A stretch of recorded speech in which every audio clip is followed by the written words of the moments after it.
Hoy en Madrid han detenido a 4 personas jóvenes por participar en una acción para impedir un desahucio. Un desahucio que dinamita la Constitución española en la medida en que hace del derecho a una vivienda digna papel mojado. También una estudiante de la Facultad de Ciencias Políticas y Sociología. No nos gusta ver coches de policía en los campus universitarios. Creemos que también es un atentado a la democracia, no hacen falta antidisturbios en los campus. Hoy también había una bicicrítica en Madrid, gente que rodaba por la capital queriendo decir que también en el transporte otro mundo es posible. Hoy también, al mismo tiempo, en el mundo han muerto miles de personas por culpa de conflictos de los cuales no tenemos noticia, o cuando tenemos noticia sabemos de ellos siempre para apostar por uno de los bandos. Casi siempre, si gobiernan sectores progresistas, por levantamientos para tumbar a esos gobiernos. La paz perpetua de la que habló Kant a finales del siglo XVIII, esa promesa de la Ilustración de conseguir una sociedad más pacífica, es igualmente agua de borrajas. Sabemos que si en el siglo XX, al comienzos, había 1.200, 1.300 millones de personas y la población se ha multiplicado por 8, escasamente las guerras se han multiplicado por 30 y las víctimas civiles quizá por 60. Se ha roto igualmente la paz construida después de la Segunda Guerra Mundial. Informa un trabajo recientemente publicado, el Barómetro 31, dirigido por Vicent Fissacs y otros compañeros, que nunca ha habido tantos conflictos en el mundo como desde 1945. Es decir, estamos en un mundo atravesado por guerras. El fin de los consensos de la Segunda Guerra Mundial están generando un mundo multipolar que hace que se resuciten los conflictos bilaterales. Parece que la Guerra Fría se está convirtiendo otra vez en una guerra caliente. Y una vez más Europa parece que es el escenario, pero no solamente Europa. También, como vamos a ver, se extiende por todo el planeta. Pero cuando se acerca Europa, tambores de guerra terribles anclados en la memoria nos hacen estar muy preocupados. Buenas noches, es La Tuerca, entramos con el sumario. A un lado las banderas de Ucrania, o sea, las proeuropeas. Al otro, las rusas. Y en medio, la misma tensión que la semana pasada en la capital, Kiev.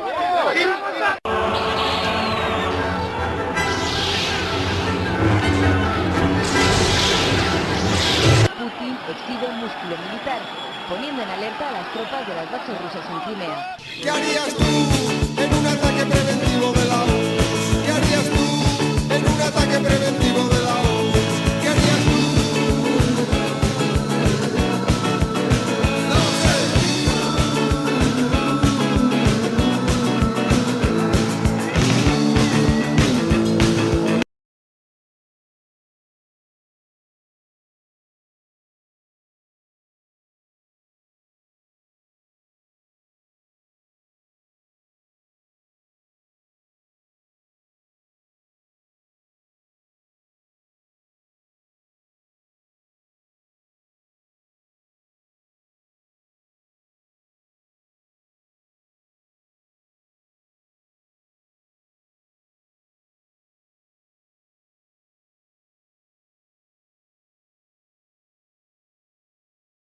Pues a mí ese Lenin me ha recordado a Rubalcaba.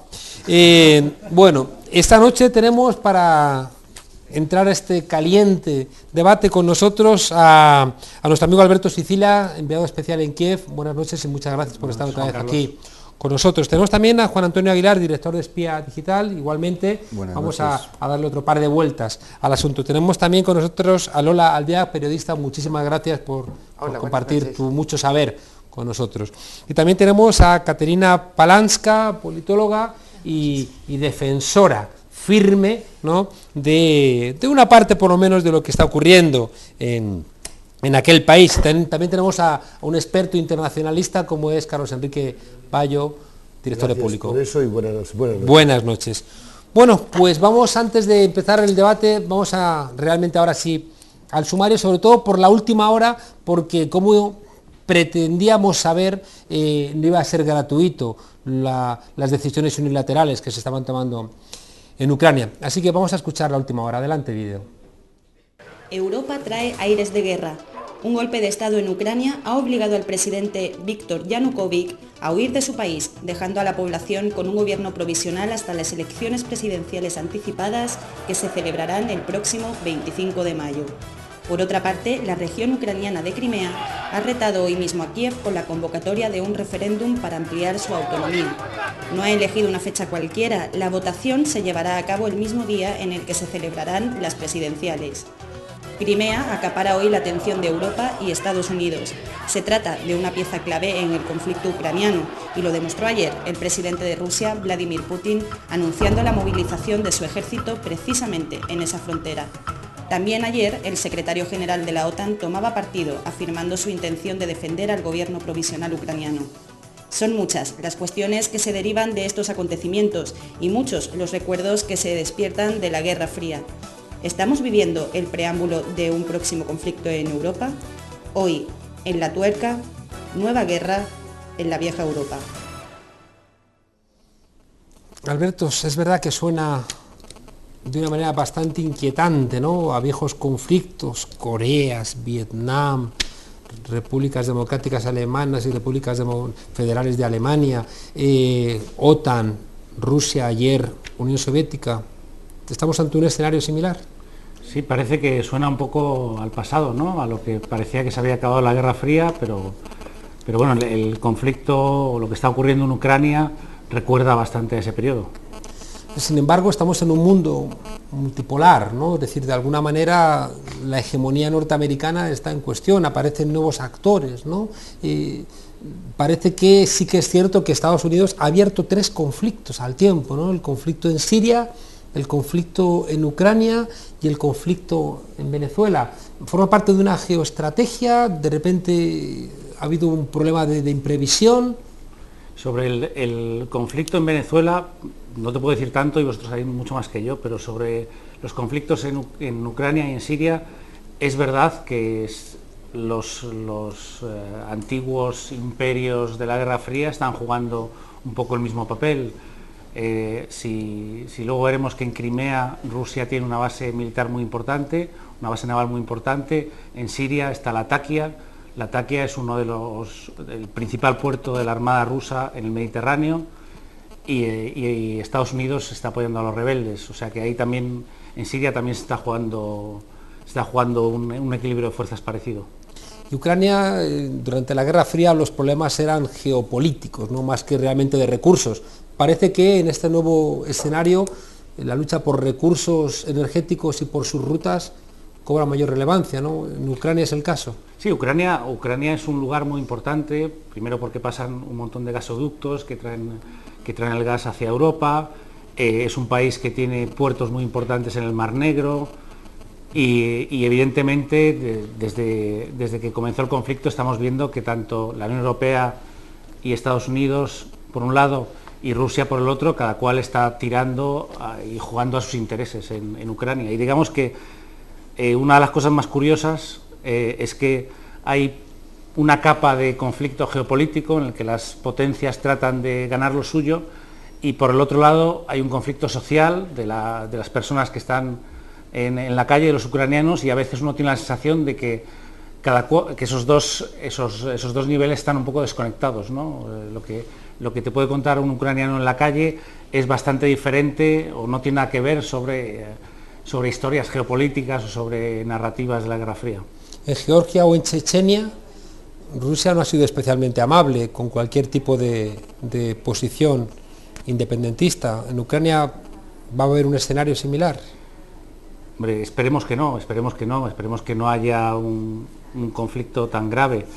Lo que sí es verdad es que Putin no va a dejar o no va a permitir que se pierda Sebastopol y los puertos de Crimea, porque son puertos muy importantes para la Armada rusa y que no va a permitir que que dentro de 5 años haya barcos de la OTAN en Sebastopol. Tenemos por conversación telefónica a Pilar Bonet, con la que llevamos aprendiendo de esa zona muchos años. Buenas noches, Pilar. Hola, buenas noches, ¿cómo estás? Danos un poco de luz. Uno tiene la sensación de que esto que ha ocurrido ahora mismo estaba en el aire, ¿no? Pero parece que no era relevante. ¿Realmente hay que esperar una reacción muy contundente por parte de Rusia? ¿Una reacción a qué, concretamente? Bueno, ¿A pues qué te refieres? a la decisión de Crimea de emanciparse, ¿no?, de la decisión que toma Ucrania, por otro lado. Bueno, la decisión de Crimea de emanciparse es la decisión de hacer un referéndum local sobre las relaciones de Crimea con Kiev. En realidad lo que propone es un modelo confederal. Ucrania no tiene referéndum local. De momento Rusia está fuera de juego, porque hubo llamamientos del Parlamento de Crimea para que Rusia les ayudara, y esto no sucede ahora.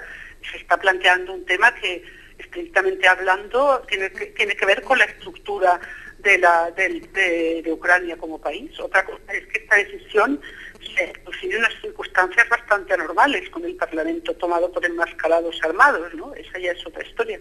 No creo que sea un procedimiento muy regular. Pero en cualquier caso, ¿tú crees que se van a seguir los procedimientos constitucionales? Como estamos planteando, Rusia... Creo que estamos en una lógica revolucionaria. Aquí hablar de cosas legales, legítimas y todo eso es bastante relativo, ¿no?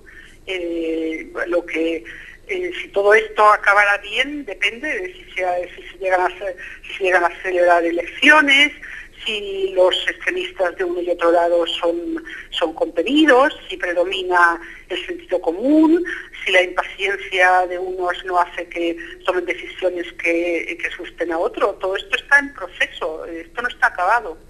¿Crees, Pilar, que la Unión Europea está ayudando a solventar el conflicto, o al apostar de una manera tan decidida por una de las partes quizás está incapacitando, ¿no?, para ser interlocutora? Bueno, si me preguntas, yo personalmente creo que los líderes de la oposición parlamentaria ucraniana le vendieron a la Unión Europea lo que no tenían, el capital del Maidán. El Maidán nunca les perteneció.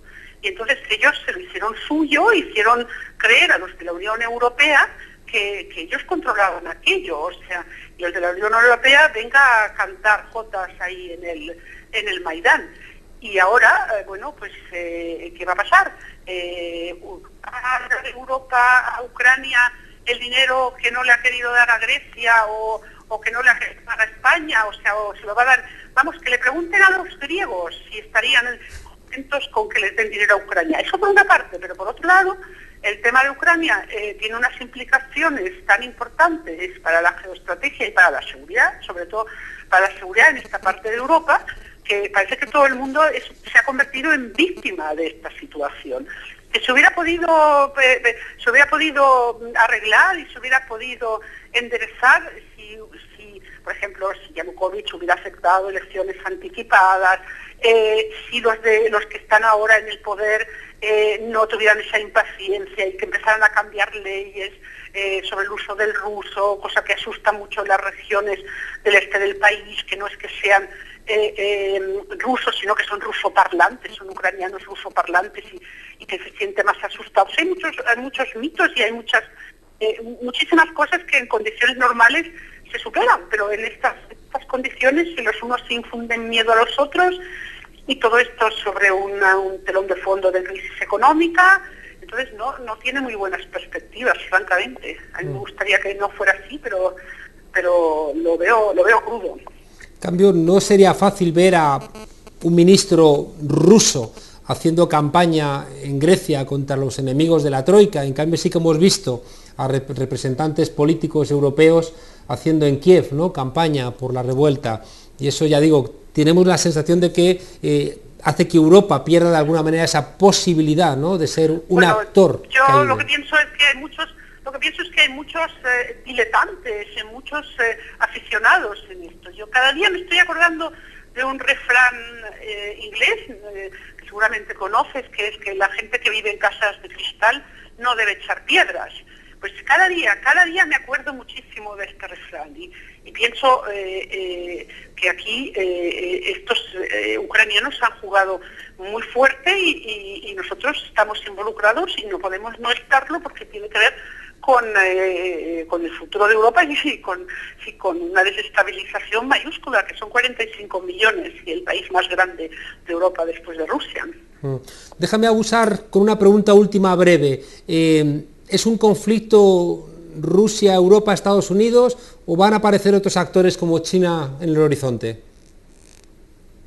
Bueno, francamente, China ha intentado comprar tierra en Ucrania, China hace negocios donde puede, pero yo no tengo la sensación de que China esté involucrada en este conflicto y más bien creo que se cuidará mucho de no involucrarse. En todo caso, pues el que intente sacar algún provecho económico, o comprando algo, o prestando dinero y pidiendo algo a cambio, ¿no? O sea, pero hablo en hipótesis. Bueno, Pilar, muchísimas gracias. Te vas para ese territorio de inmediato. Cuídate mucho y muchísimas gracias por estar aquí con nosotros en La Tuerca esta noche. De nada. Buenas noches. Buenas noches, chao. Juan Antonio. Bueno, yo voy a empezar por decir una cosa. No estamos en un mundo multipolar. Estábamos en un mundo unipolar, donde la economía norteamericana ha sido la norma desde la caída de la Unión Soviética, y lo que se intenta evitar es precisamente que aparezca un mundo multipolar. Y para eso, pues la potencia hegemónica, el mundo anglosajón fundamentalmente, no duda en crear unas zonas de tensión, de fractura, en aquellos lugares donde, por razones geopolíticas, fundamentalmente, o por razones geoeconómicas, es decir, el control de los recursos y de los pasos de los recursos, y las razones geopolíticas fundamentalmente es rodear a las potencias emergentes que podrían hacer la competencia a ese mundo hegemónico norteamericano, es donde se producen los conflictos. Lo hemos visto, porque esto no es de ahora, la Guerra Fría, esta Guerra Fría no empieza ahora, esta Guerra Fría empieza desde Yugoslavia, cuando no se tuvo ningún miramiento en destrozar, separar, cuartear un país, aparte de bombardearlo y demás, en el corazón de Europa, en el avispero de los Balcanes. Se ha hecho en el Cáucaso, se ha hecho en el Asia Central, se ha hecho en Oriente Medio, Irak, Siria, la situación del Líbano, y ahora toca Ucrania y el otro punto que es Venezuela. Luego, si queréis, comentamos algo, pero y ahora toca Ucrania. ¿Y Ucrania por qué?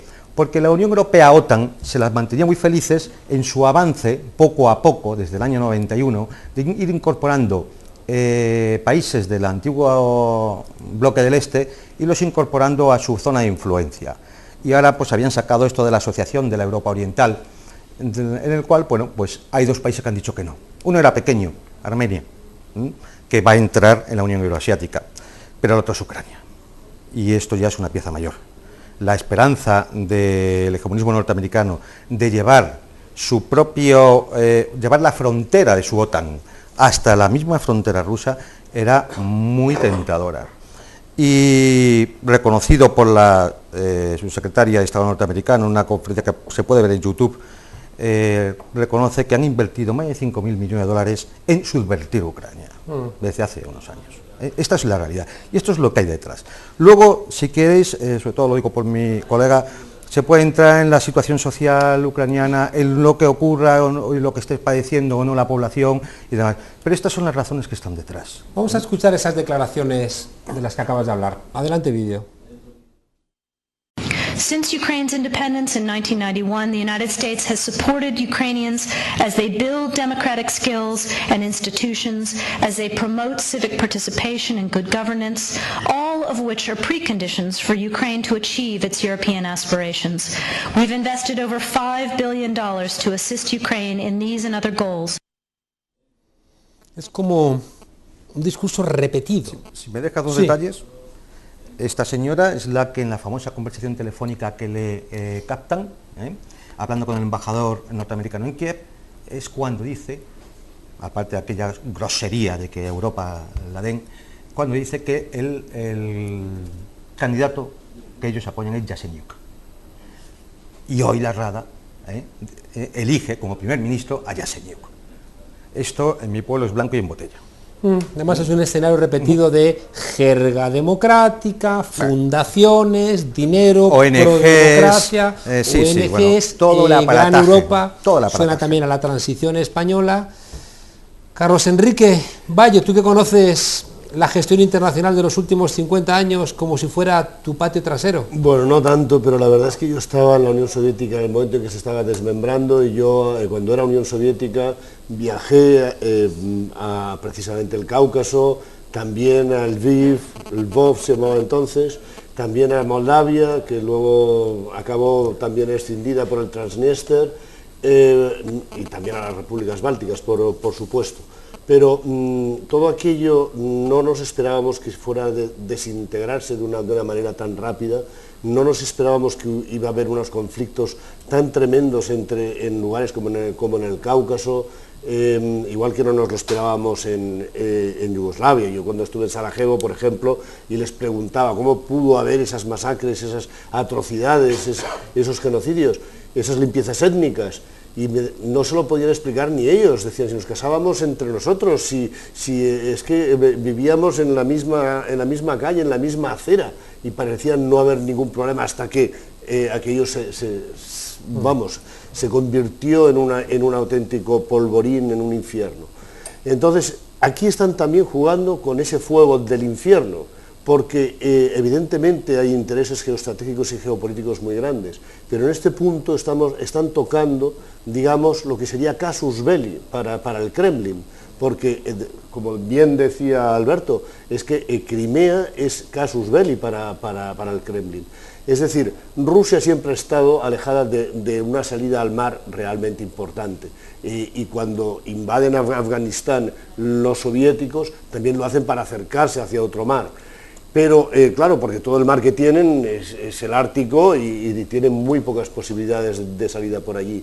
Entonces, el Mar Negro para ellos es estratégicamente importantísimo. Tampoco en el otro lado, por Sajalín, tienen realmente una posibilidad de tener una salida al mar.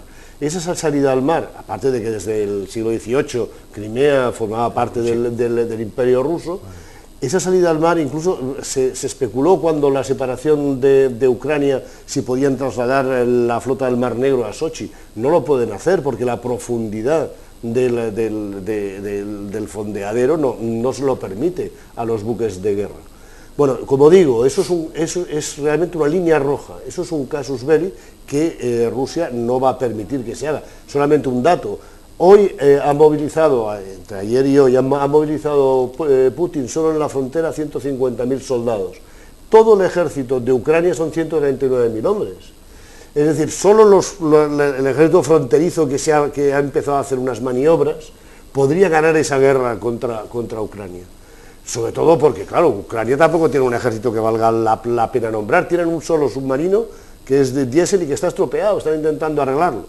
Y frente a la flota del Mar Negro de Rusia. No sería descabellado que, como se planteaba ahora, como planteaba Pilar, no hubiera dinero para Grecia, no hubiera dinero para la sanidad, la educación, las pensiones, la vivienda en Europa, y de repente apareciera dinero para financiar una guerra por parte de la Unión Europea. Acaba de anunciar Christine Lagarde hace unas horas que en la semana que viene habrá una delegación del Fondo Monetario Internacional en Kiev, después de entrevistarse con el ministro de Asuntos Exteriores alemán, porque ahí Alemania, igual que lo hizo en los Balcanes con Eslovenia, es un actor principal en todo esta... Lola, ¿hay un diseño o han abierto la caja de los truenos y puede ocurrir cualquier cosa? Bueno, de repente aquí, con el caso de Ucrania, hemos empezado a sobredimensionar, creo yo, hasta extremos exageradísimos, la cuestión geoestratégica. Está ahí, sin duda alguna, pero los que empezaron a enfadarse de la situación del régimen de corrupción que había en Ucrania en noviembre, no estaban en esa jugada. Igual que entonces se sobredimensionaba, que lo hacían por fidelidad o amor a Europa, ahora estamos en el otro extremo, diciendo, ojo, Crimea, Sebastopol, que eso es una línea roja. Entonces nadie mencionaba ni Crimea ni Sebastopol, que también era un error entonces, decir, ojo, Ucrania está ahí, en medio de Rusia, rodeada de países que tienen o están asociados a la Unión Europea, es una frontera, tiene un status quo, siempre ha tenido históricamente un status quo de relación múltiple, y eso no se puede cambiar. Ni se recordaba entonces, ni ahora. Es decir, tampoco yo creo, o sea, el colega ha dicho, Estados Unidos está siguiendo una estrategia. Bueno, yo creo que Rusia también está siguiendo una estrategia. No es una guerra fría, porque recordemos que en Ucrania había ojivas nucleares para parar un tren y eso desapareció. Tenían un ejército que ahora será ridículo, pero entonces no lo era, eran casi 700.000 hombres en ese momento. Bueno, y estaban hasta en Afganistán. Era parte del Ejército Rojo, efectivamente. Lo que quiero decir es que la historia nunca se repite si no es como tragedia y luego como caricatura, y esto en todo caso será una caricatura de la Guerra Fría, porque bueno, Rusia hay más guerras, pero estamos hablando de Ucrania y mueren cada vez más civiles. Estamos hablando de Ucrania, que no se puede y en el caso de Ucrania, cuando en la Guerra Fría la entonces Unión Soviética hubiera armado unas maniobras y nos hubiera metido directamente. Los tanques han hecho algún amago de moverse por Sebastopol hoy y ir un poco más allá, y rápidamente en Kiev han sacado también algunos tanques a pasear. Y ha habido esa alerta de la OTAN, Putin diciendo no es nuestra intención con estas maniobras intrometernos en la situación de Ucrania. Eso antes era imposible de imaginar. Es decir, hay un equilibrio diferente y la situación es distinta. Otra cosa es que Ucrania está en el mismo lío, si quieres, obligada a tener una relación de coexistencia y de consenso tanto con Europa como con Rusia. Ahí yo creo que lo que ha pasado es más bien que Estados Unidos sí está en otro juego, junto con Rusia, intentando decantar la situación a su favor, y que la Unión Europea, el problema no es lo que está haciendo, es lo que no está haciendo. Está ensimismada en otra cosa. Y claro, bueno, pues ahora que la situación hay que gestionarla de algún modo, porque si no tienes una guerra civil en tus puertas, pues vamos a ver si optan por el dinero o optan por ayudar en ese juego de músculo. Sobre la Unión Europea, yo cuando estaba allí, una de las cosas que más me sorprendió es darte cuenta de lo poco que entendían. O sea, estuvo Ashton allí el miércoles por la tarde, que hizo un acuerdo entre la oposición y el presidente, y al día siguiente es cuando se desató la matanza de 90 personas y policías en la plaza. ¿Y cuándo se empieza a calmar? Cuando van el ministro de Alemania, de Francia y de Polonia, que sí conoce la situación. Que si Ashton, que estaba en Kiev reuniéndose por un lado con Yanukovych y por el otro con la oposición, hubiese pasado 10 minutos en la plaza, se hubiese dado cuenta que el acuerdo que ella firmó con ellos no se iba a respetar, porque no se iba a respetar, porque en 5 minutos en la plaza te das cuenta y decías, la Unión Europea con todo su cuerpo diplomático no tiene 5 minutos para bajar y escuchar un poco lo que se mueve. Y luego otra cosa también, a los 3 días, que fue cuando salió en el escenario Yulia Timoshenko, que ha sido durante meses lo que la Unión Europea y las diplomacias europeas, hay que soltar a Timoshenko, en la plaza nadie hablaba de Timoshenko. De hecho, las tiendas del partido de Timoshenko estaban fuera de Maidán, porque la gente que estaba en Maidán les dijo no, a Timoshenko no será el diablo, pero aquí con nosotros tampoco está. Y decías, bueno, la Unión Europea no se entera de qué va esto. Ya no hay espías que valgan. Tenemos también contacto telefónico. Buenas noches a Fran Guaita, corresponsal de Russia Today en Moscú. ¿Cómo estás? Buenas noches, Fran. Hola, buenas noches. ¿Qué tal? ¿Cómo están? Bueno, estarás ahí viviendo en primera línea. ¿Qué está planteando el gobierno ruso en mitad de todo este conflicto? Cuéntanos. Bueno, sí, acabo de volver nada más hace 24 horas. He vuelto de Kiev. Hemos estado ahí pues 12 días bastante intensos, la verdad. Y bueno, pues desde este lado, desde Moscú, pues lo que se habla es lo que se lleva hablando desde hace bastante tiempo, ¿no? Se lleva diciendo, por un lado, que no haya injerencia por parte de la Unión Europea, Yo creo que desde noviembre, desde finales de noviembre, ha habido un hecho bastante importante, y es acerca de cómo actúa la Unión Europea durante estos meses. Hemos visto a muchos ministros de Asuntos Exteriores en medio de la plaza con los manifestantes, que si eso lo llega a hacer Rusia en otra situación, yo creo que hay un auténtico, comunicacionalmente hubiera sido muy fuerte. Entonces yo creo que la manera en la que la Unión Europea ha actuado es un asunto que desde el primer momento lo ha recalcado Moscú. Y ahora, pues la situación, después de que Yanukovych, que mañana, viernes, va a dar una rueda de prensa en Rostov del Don, al sur de Rusia, se ha confirmado, a la 1 de la tarde GMT, y que se supone que Rusia le va a dar garantías y seguridad. Era uno de los asuntos que cuando se fue Yanukovych el viernes de Kiev, pues intentó supuestamente cruzar la frontera hacia Rusia, luego no pudo.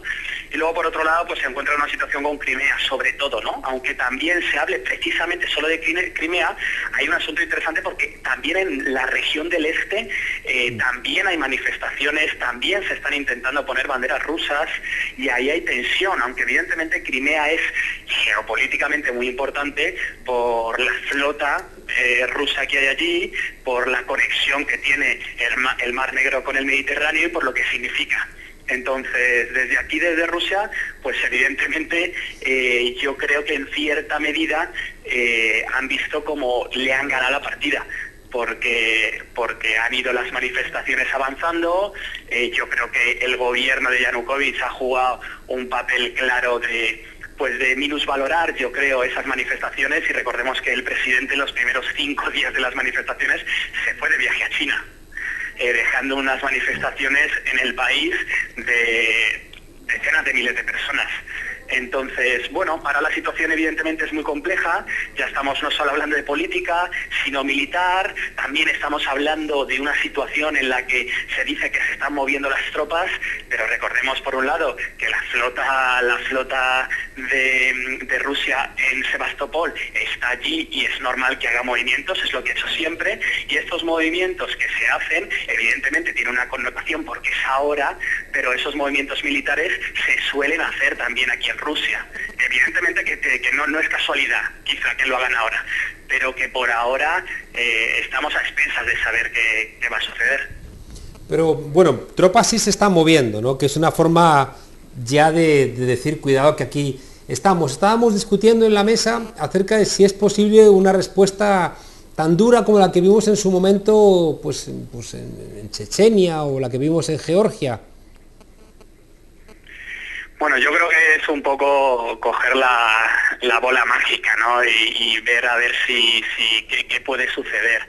Yo creo que es bastante complicado diagnosticar qué puede pasar, porque realmente Crimea sí que es un punto esencial, y yo creo que sobre todo porque es que dentro de Crimea hay muchísimos rusos. Entonces, ese papel que se juega y que también jugó Rusia en Georgia, hablando de que en Abjasia o en Osetia al Sur había muchos rusos y que iban a defender a esos rusos, pues bueno, deja una puerta abierta a eso. Yo creo que el escenario con Georgia, por ejemplo, o con Chechenia es totalmente diferente. Yo creo que tendrá alguna similitud, pero creo que es muy diferente. Y la situación en estos momentos, pues bueno, hay que ver cuáles son los pasos que se va a dar, sobre todo en Crimea y en la región del este. Insisto que también es importante. Ahora mismo, pues ha estado el presidente interino, se está yendo hacia Crimea para intentar ver cuál es la situación, pero hasta el momento, bueno, pues se está elevando la tensión, y evidentemente que yo creo que en estos momentos es más comunicacional y de lo que puede suceder que realmente lo que está sucediendo. ¿Tú crees que Rusia no va a hacer movimientos de alguna manera contundentes ante la posibilidad de que Ucrania caiga dentro de la órbita militar occidental? Bueno, yo creo que recordemos que cuando estaba Yanukovych en los primeros, en ese tratado de libre comercio que posiblemente iba a firmar con la Unión Europea, 8 días antes se echó hacia atrás y luego cuando estaban las manifestaciones de su partido, durante esos primeros meses de manifestaciones y protestas, y también protestaron y se manifestaron los que estaban a favor de Yanukovych, decían que estaban a favor de la Unión Europea, pero que no estaban a favor de una serie de costes que había con la Unión Europea y de cerrarse el mercado ruso, porque recordemos que el mercado ruso es muy importante para Ucrania. Entonces, por un lado, políticamente, ¿cuál es la situación que ve Rusia? Bueno, ve yo creo que un país totalmente dividido, porque es la realidad, el oeste está totalmente en contra. Un dato acerca de este proceso, que yo creo que no se ha dicho, es que las personas, los activistas, los radicales que murieron esta última semana, eran poquísimos los que eran de Kiev. La mayoría de las personas que murieron eran del oeste del país. Es decir, que había un movimiento muy grande del oeste, sobre todo los fines de semana. Durante la semana uno podía ver una situación de miles de personas. Podría haber 10.000, y durante luego los fines de semana, el domingo, llegaban a ser 100.000, 200.000 personas. Sobre todo había un movimiento muy importante, y luego militarmente yo creo que ahí está también la clave, ¿no? Es que, como quien dice, se le meten en casa a Putin. Entonces está con el conflicto de Siria, su base en Tartus, y ahora en Crimea. Entonces son dos situaciones militarmente complejas que yo creo que evidentemente hay una cosa que es la parte militar, que va a intentar defender evidentemente, y yo creo que políticamente, económicamente, pues bueno, es muy difícil darle una vuelta, porque hay una parte importante del país que sí que cree que tiene que mirar hacia la Unión Europea, y ahí está el peligro de la posible escisión o de qué ocurre con el país en ese sentido, hacia dónde se decanta, ¿no? Bueno, Fran, pues muchísimas gracias, cuídate y seguimos en contacto. Un saludo. Hasta pronto. Bueno, que parece que se completaría eso también controlando la Amazonía, ¿no? Y que por lo menos supuestamente nos permite entender, ¿no?, qué está pasando en Venezuela. Catarina, tú eres ucraniana, lo estarás viviendo de una manera diferente a la analítica que aquí estamos intentando encontrar. Diferente, defensora de la verdad con una lupa desde el exterior, que es difícil bastante realizarla, pero no defensora ni de la oposición ni del gobierno anterior, porque realmente tengo una crítica muy grande a la oposición, que realmente se ha tomado muchas prisas, y quizás las consecuencias que ahora vemos en Crimea son claras. La misma ley tan famosa que están hablando, de la ley de los idiomas locales, porque Crimea es autonómica y la ley ahí no varía, sigue siendo el ruso y lo seguirá siendo. Más que todo, la ley, digamos, no sé si exactamente esa decisión de anular esa ley fue porque salieron las personas a manifestarse en Crimea, también tienen su posición, y para mí como ucraniana es muy importante que no solamente sean escuchados los ucranianos del centro, del este o del occidente de Ucrania, sino que yo también quiero saber qué quieren las personas que viven en Crimea, y es muy importante. ¿Tú sientes Crimea como parte de tu nación? Sí, claro. He estado en Crimea, y como han dicho en programas anteriores que es un turismo ruso, es un turismo ucraniano, y hay muchos europeos ahí, que por cierto es mucho más caro descansar en Crimea que en Europa, por lo que los precios de Ucrania son excesivos. ¿Estás haciendo propaganda para que la gente vaya a veranear en Yo creo Crimea? Que la propaganda ya se ha hecho con la Eurocopa para Ucrania, ya es más que suficiente. Sí. No, realmente lo que quería decir, aparte de lo que han dicho acerca de Yatsenyuk, y la posición que lleva la oposición. La oposición se sintió dueños del Maidán en su momento, del cual tampoco lo son ni lo fueron en ningún momento.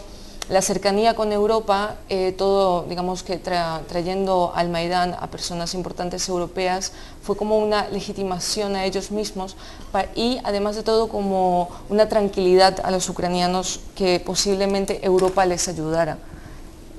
Digamos que son manipulaciones de la misma oposición, que en lo que primero piensa es ocupar los mismos sillones de siempre.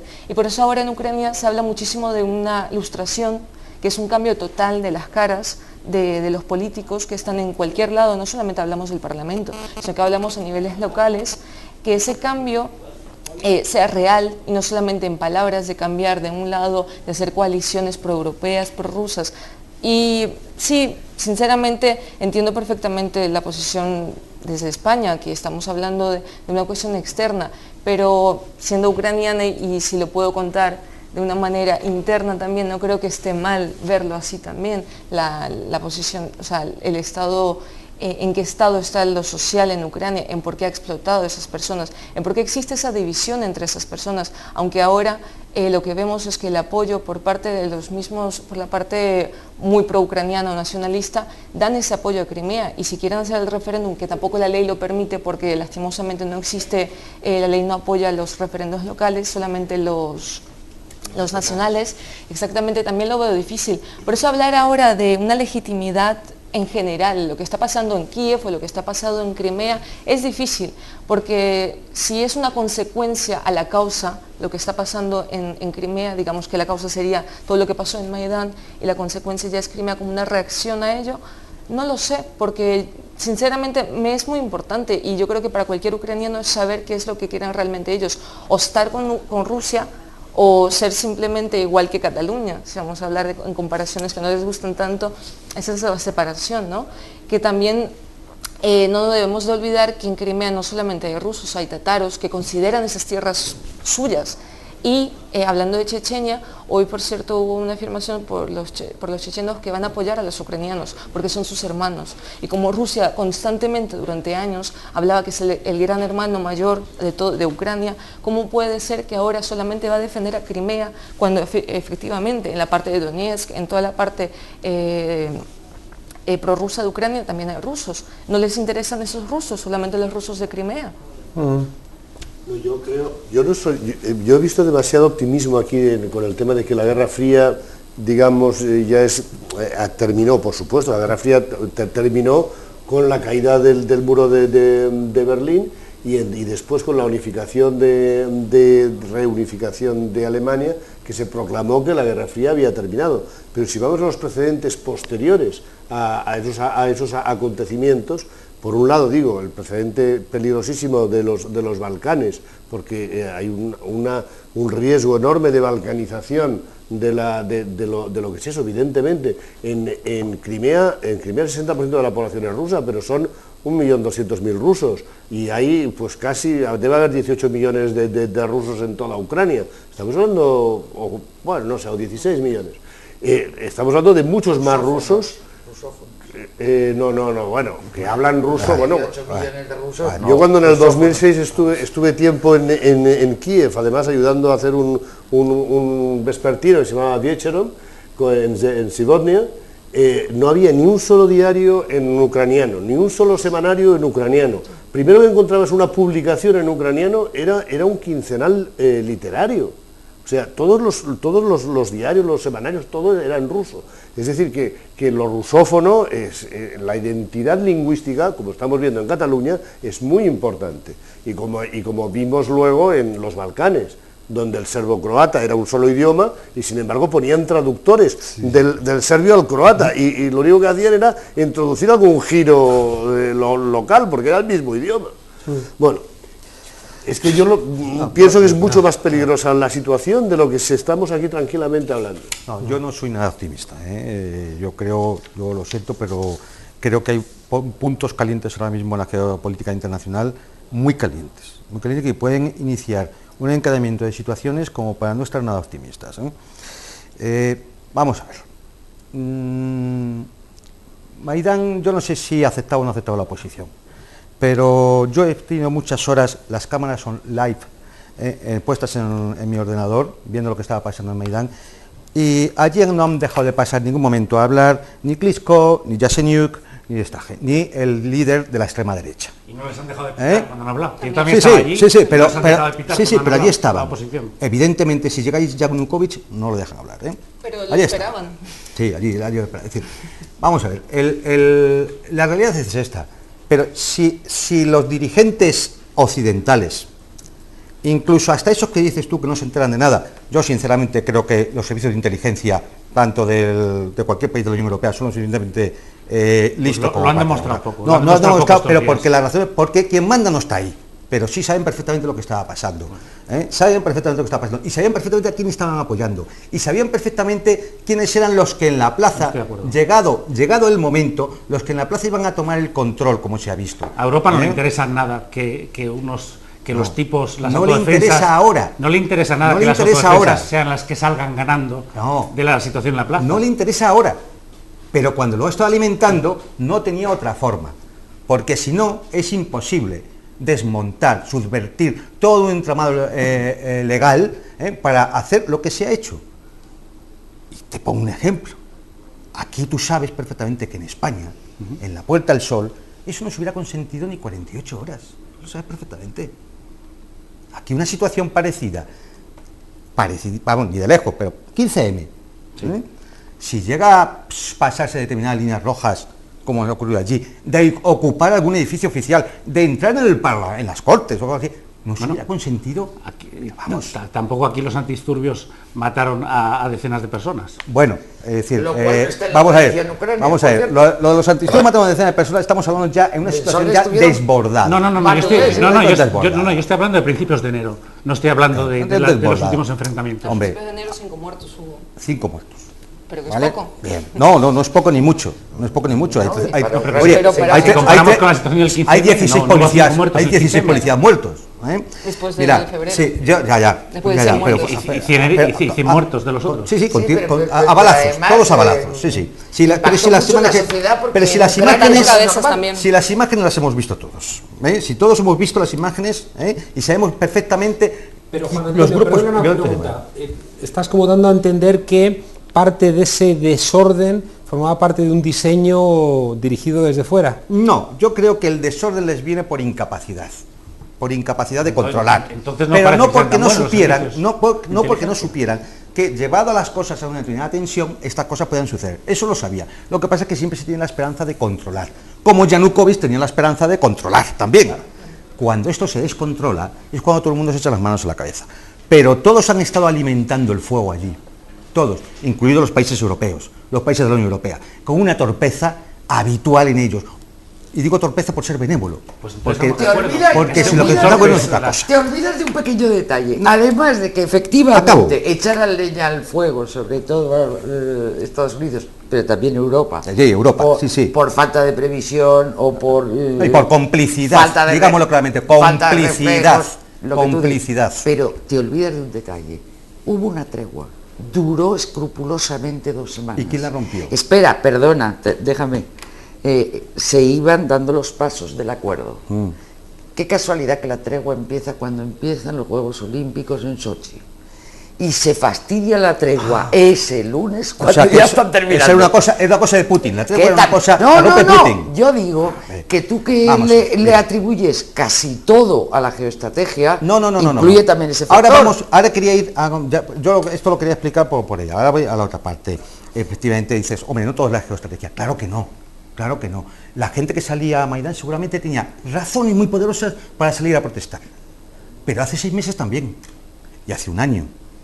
¿O es que la situación, tú estás aquí, me lo puedes confirmar, no lo sé, a lo mejor todo es culpa de Yanukovych, que lleva gobernando desde hace 2 años y medio, y los que estaban en la oposición anteriormente, incluida la corrupta que estaba en la cárcel, no tienen culpa ninguna, y son todos maravillosos? Estos que han puesto ahora, estos que han ido con el apoyo de la Unión Europea y de los Estados Unidos, no tienen nada que ver con lo que ocurrió en Ucrania en los últimos 10 años.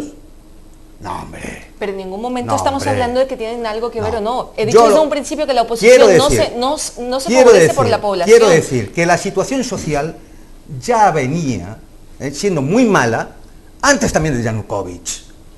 Por lo tanto, no vale ese discurso facilón. Y por eso la gente de la plaza, ese discurso facilón de Yanukovych es el culpable, que se vaya Yanukovych. Vamos a ordenar un poco el debate. Terminaste, Caterina, y luego le damos a Alberto la palabra. Ha empezado todo ¿desde qué? ¿Desde qué momento salieron a las plazas? Después de que Yanukovych no ha firmado el tratado de libre comercio con Europa y de libertad de visados en Europa. Claro, efectivamente. Porque si usted no se da cuenta, y nuevamente si para usted es un discurso facilón, lo que pasa a 46 millones de ucranianos, pues para nosotros no lo es. Y realmente ese fue el punto de cuando estalló lo social, lo facilón en Ucrania. Y aparte de todo, a mí, sinceramente me encantaría saber cómo ven ustedes, ¿qué realmente va a pasar en Crimea? Porque la parte de oposición lo que está hablando que entran los grupos alfas o supuestamente van a realizarlo todo democráticamente. ¿O cuál va a ser la posición de Rusia? Si van a si van a violar lo que fue el acuerdo de Budapest. O sea, es muy importante también hablar de ello, porque si en un momento Ucrania tuvo, no sé, la buena o la mala posición de dejar todos sus... se me dio la palabra, su armamento, exactamente, su armamento nuclear, entonces ¿para qué lo hizo? Para que tenga una independencia, exacto, una neutralidad y que nadie los vaya ni invadir, ni menos crear una situación... Pero, Catarina, parece que Ucrania ha roto la posibilidad de seguir vías constitucionales o legales, ¿no? Para algunos sí, para algunos no. Cuando haces un golpe, pero cuando das un golpe de Estado, las reglas se han roto. Solo lo dan los ejércitos, lo siento mucho. Bueno, eso es una discusión. Alberto, y luego hablamos. Respecto a lo de antes, que una vez más, que eso es algo que no se dice y que hay que repetir, que la gente de la plaza estaba, y perdón por la expresión, hasta las narices también de la oposición, que estaba hasta las narices también de Yulia Timoshenko, que aunque la oposición ha tratado de esto somos nosotros, queriendo ir a Europa, la gente te decía, mira, me da igual Europa, Crimea, Rusia, que lo que quiero es que yo soy médico y el único trabajo que me sale es vender caramelos por 50 euros en la calle. Y eso eran decenas y toda la gente con la que hablamos... Que estoy convencido de que lo que dices es así, pero que los resultados son los que son. Sí. Y al final... Eso también lo puedes hacer tú aquí. Tú vas en Madrid a una manifestación y ya sabes, todos los políticos son iguales, no nos representan, etcétera, etcétera, etcétera. Pero los que manejan esas situaciones, pero hombre, si tenían previsto a quién iban a elegir hoy, ¿no te das cuenta? Tenían previsto a quién iban a elegir hoy. Eso se llama golpe de Estado. Lo digas o no digas. Pero y se hace de forma que al final elegido hoy no está nada claro, sí, repito, pero que es que no está nada claro que tenga el apoyo de la gente. Ese es mi problema. Habrá elecciones, escuchamos a Carlos Enrique, por favor. A ver, a mí me gustaría introducir hoy mismo la presidenta del Partido Socialista Progresista de Ucrania, Natalia Vitrenko, ha hecho un comunicado durísimo en el que primero recuerda que su partido, que ha sido siempre de oposición de izquierdas y que tanto se opuso a Yushchenko, a la Revolución Naranja, a Timoshenko y como a la alianza del Partido de las Regiones y el Partido Comunista de Yanukovych, en estos momentos está calificando lo que ha ocurrido en Kiev como un golpe de muchedumbres fascistas. Está recordando las violaciones de la sección 13 de la Constitución, de la no participación del Tribunal Constitucional en la sustitución del presidente, de la violación del artículo 19 de la Constitución. Y dice literalmente, Yanukovych, a quien nuestro partido se ha opuesto, como hemos dejado claro durante los 4 años de su mandato, fue privado de sus poderes constitucionales en una repugnante violación de la Constitución. Entonces, esto... Resulta que la portavoz de la Unión Europea dice, no, la autoridad del Parlamento es total, sin mirar lo que pone en la Constitución. La Constitución no puede destituir el Parlamento no puede destituir al presidente. Pero además, precisamente está una oposición de izquierdas a ambos sectores que están en lucha, está denunciando que están comenzando los abusos en todas partes del país, de linchamientos, de chantajes, de secuestros, de violación de los derechos de las minorías y de los derechos lingüísticos de las minorías, incluida la rusa, y nos está alertando de que ese levantamiento no puede tener un cheque en blanco de la Unión Europea diciendo estos son los demócratas y son los nuestros. Parece evidente que hay derrocamientos violentos de gobiernos constitucionales de muy diferentes formas. Puede ser a través del ejército, a través de los jueces, a través de diputados, a través de bandas armadas y también a través de una invasión extranjera, pero siempre el fin es el mismo, que es derrocar a un gobierno legítimo. No vamos a pelearnos si se llama golpe o no se llama golpe, pero digamos que los objetivos son similares. Dejadme que introduzcamos otro elemento para el debate. El Maquiavelo planteaba en El Príncipe que para que haya un cambio social hace falta condiciones objetivas, hace falta actores virtuosos con capacidad de operar y hace falta también conciencia. Vamos a ver un vídeo donde parece que había intención de crear algún tipo de conciencia, uno de los vídeos más virales, ¿no? En el último mes creo que 10 millones de visitas, incluso menos de un mes, ¿no? 10 millones de visitas. Vamos a ver el vídeo y ahora discutimos sobre el tema. Adelante. the Ukrainian, the native of Kiev. And now I am on Maidan, on the central part of my city. I want you to know why thousands of people all over my country are on the streets. There is only one reason. We want to be free from a dictatorship. We want to be free from the politicians who work only for themselves, who are ready to shoot, to beat, to injure people just for saving their money, just for saving their houses, just to saving their power. I want these people who are here, who have dignity, who are brave, I want them to live a normal life. We are civilized people, but our governments are barbarians. That's not a Soviet Union. We want our courts not to be corrupted. We want to be free. I know that maybe tomorrow we will have no phone, no internet connection, and we will be alone here. And maybe policemen will murder us one after another when it will be dark here. That's why I ask you now to help us. We have this freedom inside our hearts. We have this freedom in our minds. And now I ask you to build this freedom in our country. You can help us only by telling this story to your friends, only by sharing this video. Please share it. Speak to your friends, speak to your family, speak to your government, and show that you support us.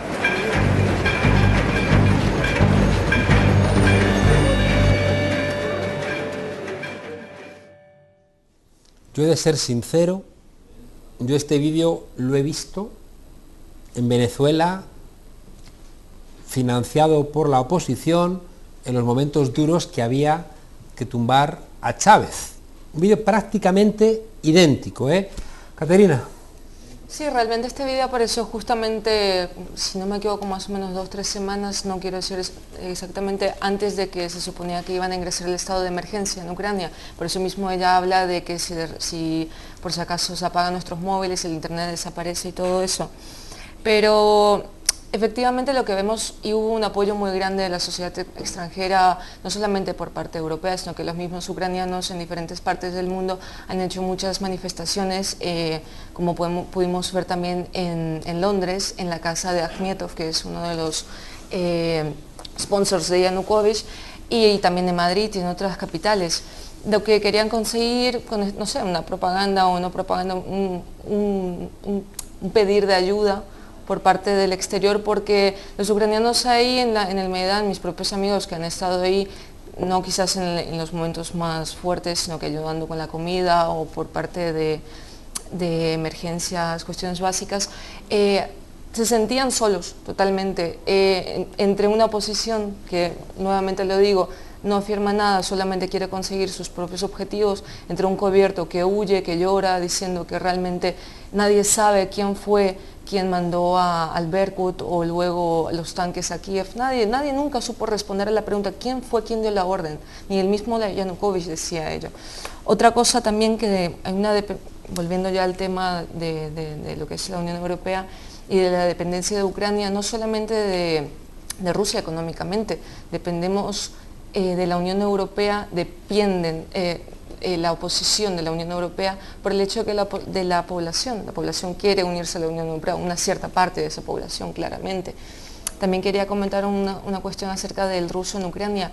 En Ucrania es muy normal ver cualquier programa donde un locutor habla ruso y el otro le responde en ucraniano. Es muy típico que en los cines hasta hace pocos años todas las películas eran solamente subtituladas o si no eso, solamente estaban en ruso. Y por lo tanto, quiero explicar en ese sentido el miedo digamos, de los habitantes ucranianos, de esa discriminación que vuelva nuevamente, de esa rusificación en su momento de territorios antiguos históricamente, que vuelva nuevamente, porque durante muchos años, ya independientemente Ucrania ha estado con el ruso viviendo, estudiando en los colegios públicos, no privados, igual que cualquier idioma extranjero también se estudia.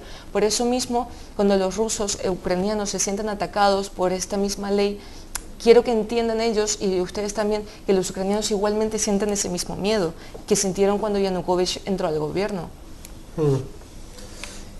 Sí, Alberto. No, respecto a lo de antes, y creo que no es un debate solo lingüístico, yo creo que hay que decirlo claramente, que ha sido, o por lo menos en mi opinión, ha sido un golpe de Estado. Ha sido un golpe de Estado porque tienes a un presidente que te puede gustar más o menos, que puede haber pasado leyes cuya legitimidad se puedan cuestionar, pero es un tipo que ganó... Un segundo. Lo da un ejército. No. Vamos a ver, déjame hablar un segundo, un segundito. Vale. Un presidente que ha ganado unas presidenciales, que ha ganado unas elecciones parlamentarias, que su partido ha ganado unas elecciones parlamentarias, que se inicia... Que firma un acuerdo. Sí, que se inicia una... ¿Con la oposición? Se firma un acuerdo con la oposición, bueno, se inicia la revuelta en Kiev, pasa el Día de los Muertos, al día siguiente, la noche del viernes al sábado, el presidente y la mitad de los diputados desaparecen. Al día siguiente desaparecen, el Parlamento está rodeado por las autodefensas, al día siguiente ese mismo Parlamento empieza a votar leyes y a cambiar leyes con la mitad del Parlamento que no está allí, quiero decir, la mitad que evidentemente apoya a Jan Gois, con un presidente que no está allí, evidentemente eso no son condiciones democráticas para que un Parlamento cambie leyes. Pero esto de querer llamarle a todo golpe de Estado, pues no. Ahí ha habido una revuelta muy consistente, que se han mantenido en temperaturas bajo cero durante 3 meses, que sí. Eminentemente civil. Otra cosa es que por la propia incapacidad de la oposición, o porque entre la propia sociedad ucrania, la oposición o cierto sector está desprestigiado, han terminado dominando la parte, digamos, más de organización, grupos de extrema derecha. Pero en realidad era población civil. Sí, pero antes... Y entonces, en esas revueltas, como en Tangir, o sea, ¿qué pasa? Pues que al final, o el ejército refuerza a ese presidente que es cuestionado, cosa que yo creo que intentó con los Berkut el lunes, eso no funciona, intenta un desalojo por la fuerza de la plaza, y ahí es donde ya se rompen todas las normas. Y los ejércitos, en el caso de Egipto, claramente se mantienen neutrales cuando cae el presidente, y entonces la revuelta triunfó. Y luego, cuando no les gustó al presidente, el ejército hizo amago de intervenir, y ahí sí hubo un golpe de Estado. Hombre, para mí clarísimo. Para mí también. Pero en Ucrania no. Para mí el golpe de Estado clarísimo. Es una cuestión terminológica. Es decir, la semántica yo no sé, mira. Es muy profunda. O sea, el ejército se ha mantenido neutral. No sabemos qué pasa. Pero Lola, cuando un ejército no cumple con su mandato constitucional, no es neutral. Claro. El mandato constitucional del ejército en Ucrania es defender el régimen constitucional, y si no lo hace, está dando un golpe de Estado. Claro. Es que es evidente. Pero vamos a ver. ¿Cómo? O sea, el presidente intenta desalojar por la fuerza. Hay muertos, su propio partido le cuestiona. Si yo le digo que no tengan razón. Decide desaparecer. Si yo, cuando preguntaba a nuestra colega ucraniana qué va a pasar a futuro, que es lo que deberíamos discutir sobre todo, yo lo que veo claro es que el intento del presidente de volver sobre la escena después de 5 días desaparecido, de irse a la frontera del lado ruso, eso ya es insostenible, entre otras cosas porque entre medio la gente ha conocido las condiciones en las que vivía, y eso ya... Tenemos a través de la línea a una experta, una de las personas que igualmente nos ha dado mucha luz durante mucho tiempo acerca de la región, a Rosa María Calaf. Buenas noches, Rosa María, ¿cómo estás? Hola, buenas noches. Pues muy bien, encantada. Pues no creas que tenemos mucha claridad. Danos un poco de luz. ¿Qué está pasando? Pues ya me gustaría a mí también poder ayudaros. Yo, bueno, ahora, como sabéis, llevo un cierto tiempo alejada de la región desde el punto de vista informativo, pero sí que estuve ahí el verano pasado, es decir, en el mes de junio, ¿no? Y sinceramente, pues bueno, ya se veía que había, pues en fin, mucha tensión, había un deterioro socioeconómico muy claro, la corrupción era evidente, ¿no? Y era muy palpable, sobre todo en Kiev, ¿no? En las conversaciones con los más jóvenes, pues que muy abiertamente, ¿no? Expresaban descontento y, en fin, voluntad de cambio, etcétera. Pero cuando ya te movías por el país y te ibas a otras regiones y a otras ciudades y a zonas más rurales y a otros segmentos, ¿no? de población, pues la situación no era tan clara, ¿no? O sea que yo percibí un poco como un tercio, digamos, del país, pues en fin, que estaba por ese sentir, pues en fin, aperturista, más europeo, etcétera, etcétera, pero otro tercio que no se identificaba en absoluto con él, y en general, en medio, ¿no? Pues esa angustia y esa confusión y esa incertidumbre del resto de la población, ¿no? O sea que se percibía, ya digo, también esa especie de efecto de la cara mala del capitalismo depredador y destructivo, ¿no? Que ha ido invadiendo tantas sociedades en el mundo globalizado y que realmente pues ha destruido muchas identidades y ha instalado muchas desigualdades, etcétera. O sea que no podemos realmente analizar el tema simplificando y desde luego olvidándonos de la historia, ¿no?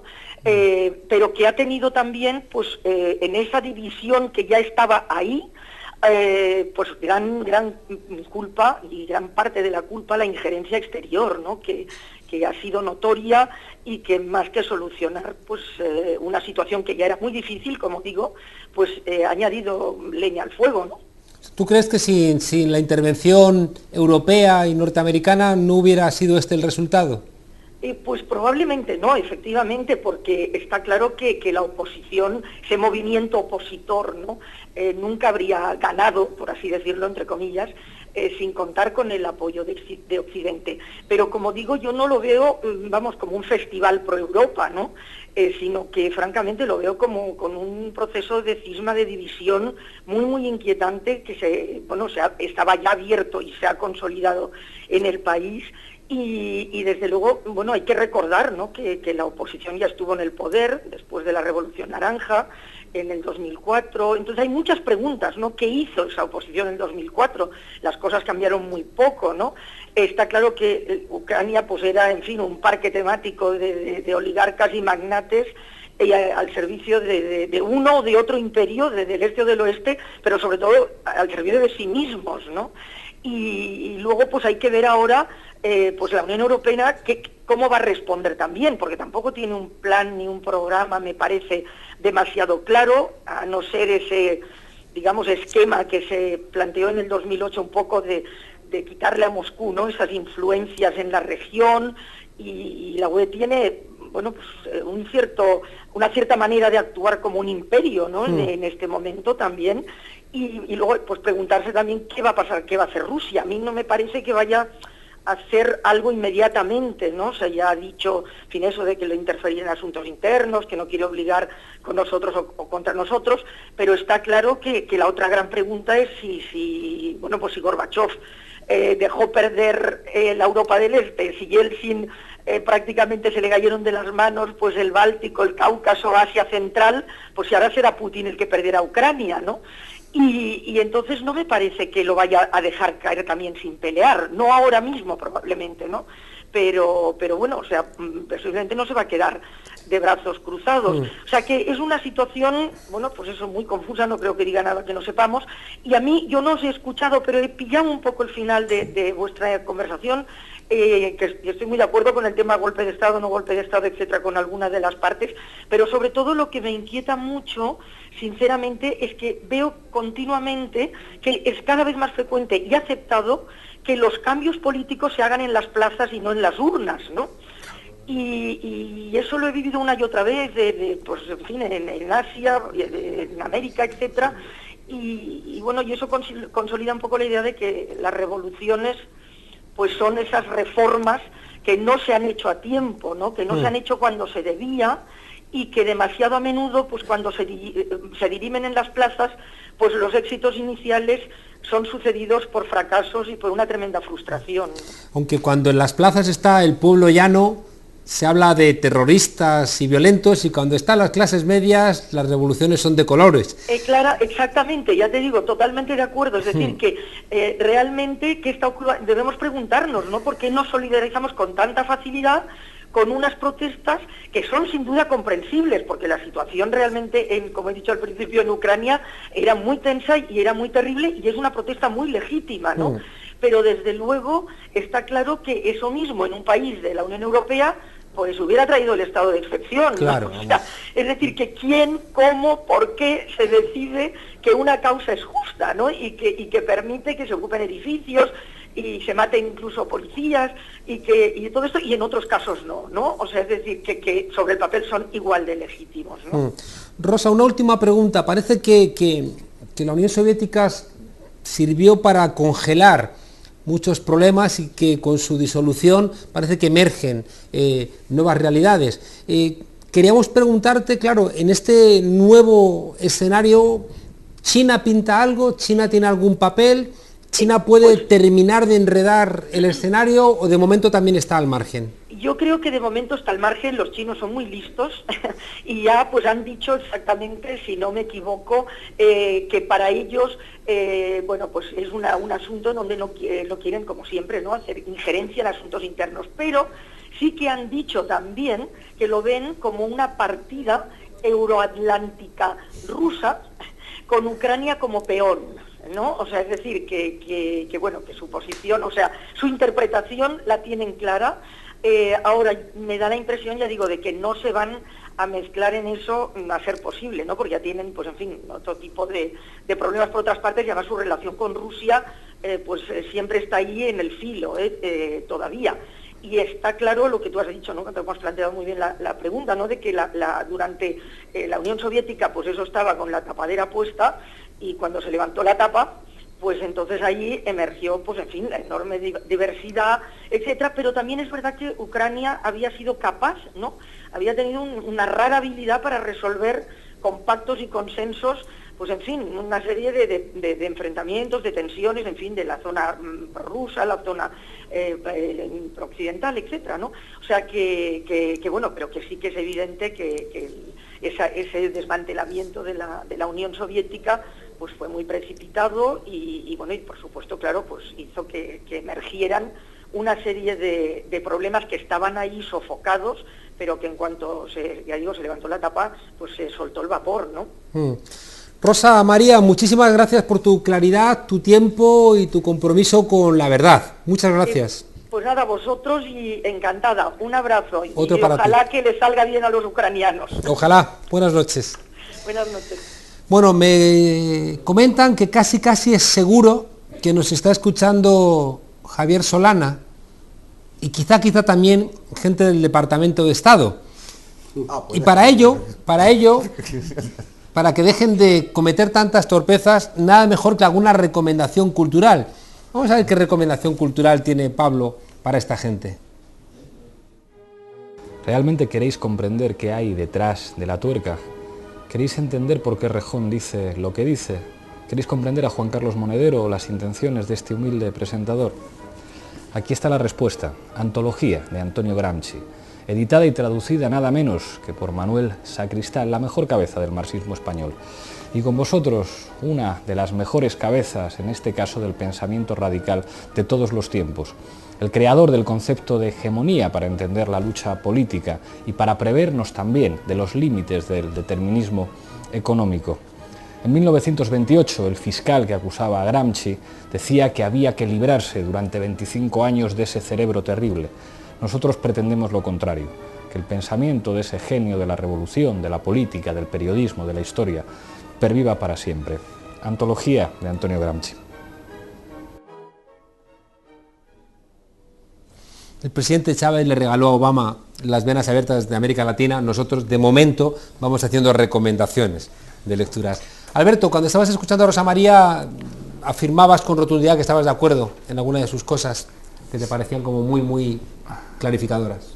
Sí, que creo que hay que hacer esa distinción entre geopolítica y lo que pasaba en la calle, porque a veces desde fuera lo que vemos es esa lucha de tensiones que por supuesto tiene su conexión en la calle, pero creo que a veces se olvida desde fuera el tratar de comprender cuál es la situación de la gente de la calle, de la gente de los ucranianos, y que en todos estos análisis que hacemos nos gusta mucho a todos hablar de geopolítica, porque evidentemente es una fuerza importante en el mundo y no hay que negarla, pero que a veces también se olvida el decir, oye, y esta gente, por supuesto que hay extremistas, ultraderechistas, violentísimos en la plaza, que son los que han estado al frente de las revueltas, que son los que han matado a policías, gente muy peligrosa.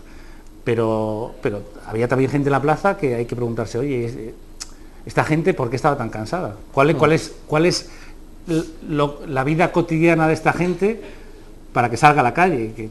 Y cuando les preguntas te dicen, pues bueno, es que yo voy al hospital y si no pago 20 euros, resulta que estoy en una habitación con 8 personas. Si pago 20 euros, estoy yo solo.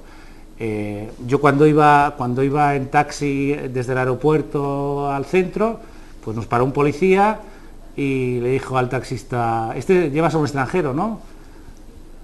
Pues oye, 5 eurillos, que sé que los precios del taxi desde el aeropuerto cuando van extranjeros pues son un poco más caros, y el policía se dio cuenta, y 5 eurillos. Y la gente, pues, y eso no depende, como bien decíais, no depende de Yanukovych, era igual con Timoshenko, y ojalá no sea así, pero uno se tema, y en muchos otros países, por supuesto.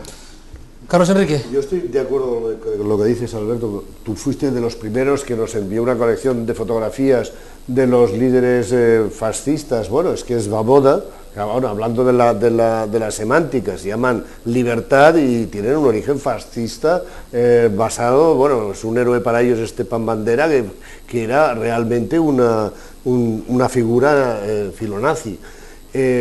Tú nos enviaste esas fotos de los que estaban al frente de la última oleada de violencia.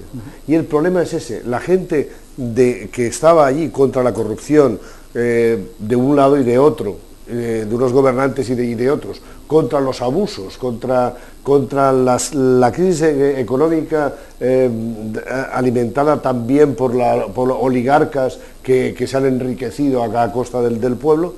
Luego, al final, los que se apropian de ese movimiento acaban siendo los que a menudo llegan los últimos, pero que se ponen al frente con métodos violentos y con ideologías absolutamente xenófobas, extremistas. Están en estos momentos, no solamente hablemos de la lengua, hablemos de la religión también. Es decir, todo el occidente ucraniano es uniata, no es ortodoxo ruso con fidelidad a la Iglesia ortodoxa rusa.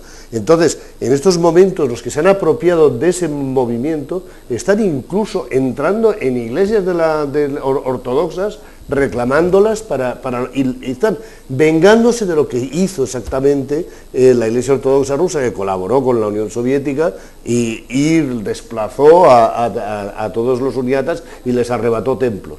Entonces, si los extremistas, en ese sentido, xenófobos, se apropian de un movimiento que era popular y de masas, estamos en peligro de repetir una guerra civil balcánica.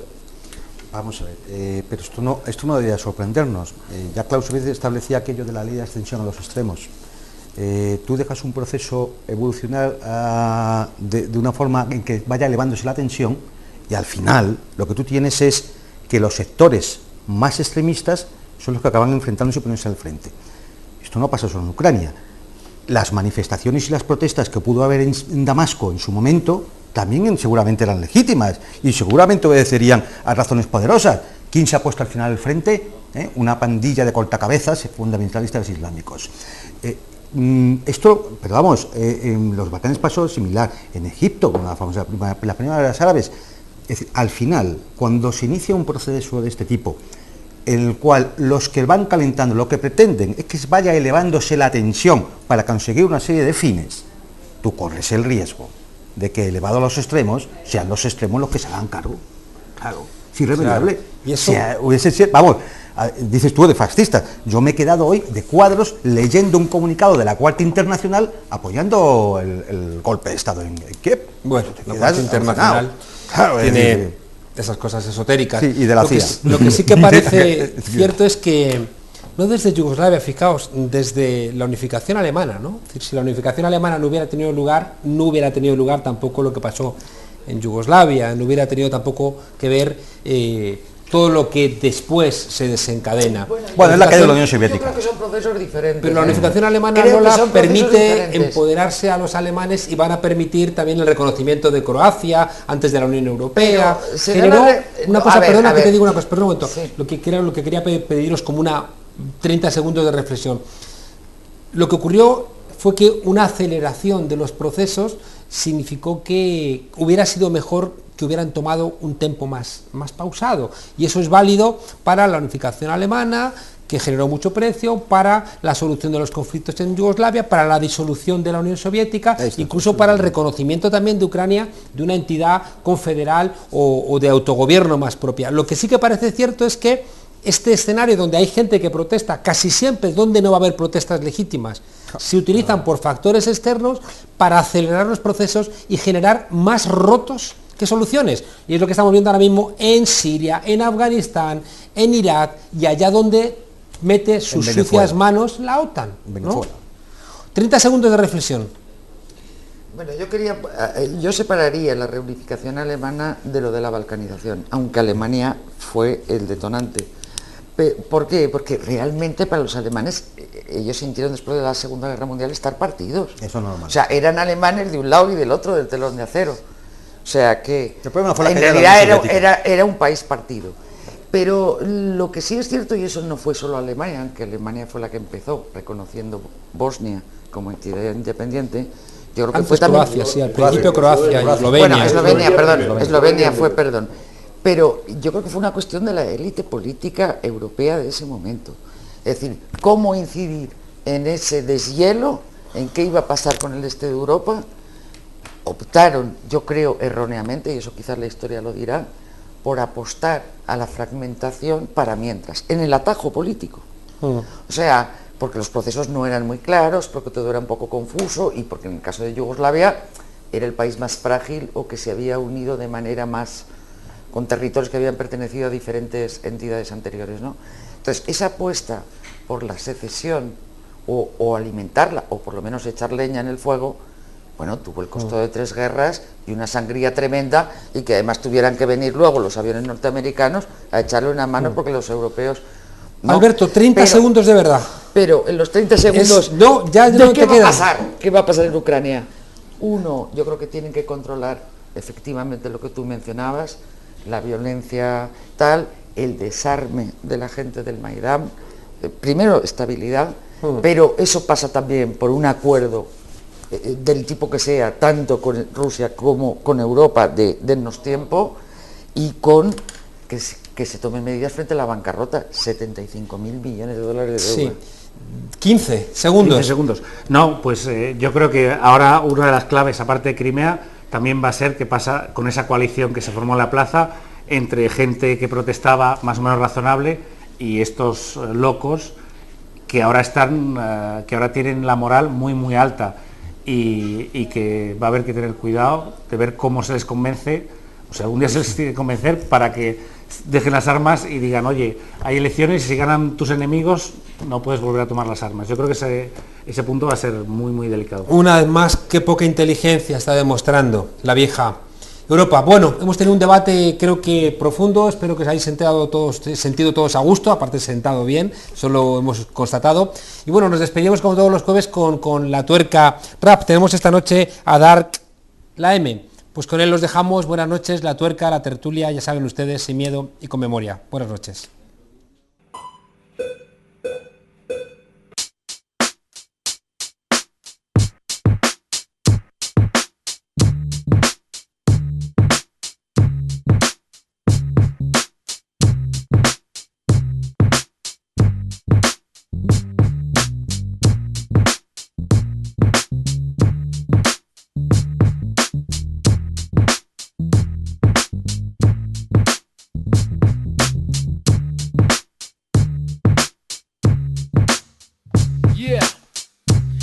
La M Live Beat para la tuerca, frenando el hombre a la puerca.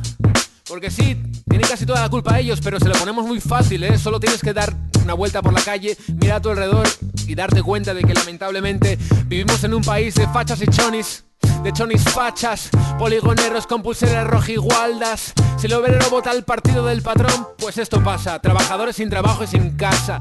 Padre de familia desahuciado, desesperado, ahogado por el Estado, habrá pensado que mejor que esta vida la muerte, pero mejor que el suicidio será inmolarse en el salón de un ministro. Pídele cuentas al rey por la ley de partidos. Herencia de una ley franquista, son los mismos. Si hubiera matado a mi hermano con un arma de caza, sería un trauma, no las querría cerca de mi casa. Nada nuevo bajo el sol, el sindicato come la mesa del patrón. No hay poli para asustar al ladrón, ni mata ratas pa' esta casta. El gobierno de la falacia que arda este país con falsa democracia. Me vuelvo en bicicleta, casa del monte por si esto pesa.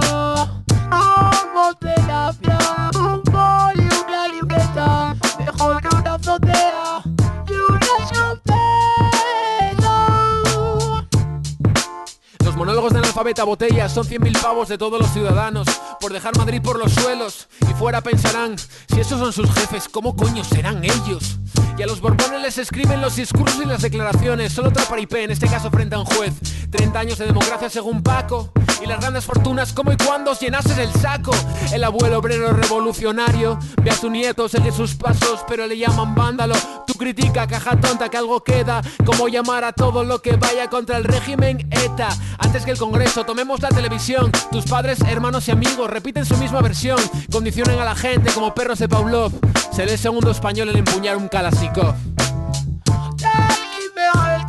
Me vuelvo en bicicleta, casa del monte por si esto pesa. Como terapia, un boli, una libreta, mejor que una azotea y una escopeta. Con el culo sentado en política a corto plazo. Empezamos siendo 300, acabamos siendo 4. La gente se infla y se desinfla como un pez globo, hasta que sea suyo el próximo palo en el lomo. Se llama sangre fría lo que tienen los maderos cuando en manifestaciones les insulta al pueblo. O a la que tuvo Monedero por no levantarse y partirle la cara a Pérez Maura en pleno duelo. Ser español si me siento orgulloso de España, ya ves, como venezolanos en Venezuela después de llegar Chávez, en un país que siempre fue más del Lazarillo que de Cervantes. Somos así, pero es que ya viene de antes. La marca España, el vocero como modelo. Me acojona que los fans de Telecinco tengan voto como tú y yo. Pediría un examen de mínima compresión, pero bueno, si solo soy un rapero, ¿qué coño sabré yo? Me vuelvo en bicicleta, casa del monte por si esto pesa. Como terapia, un boli, una libreta, mejor que una azotea y una escopeta.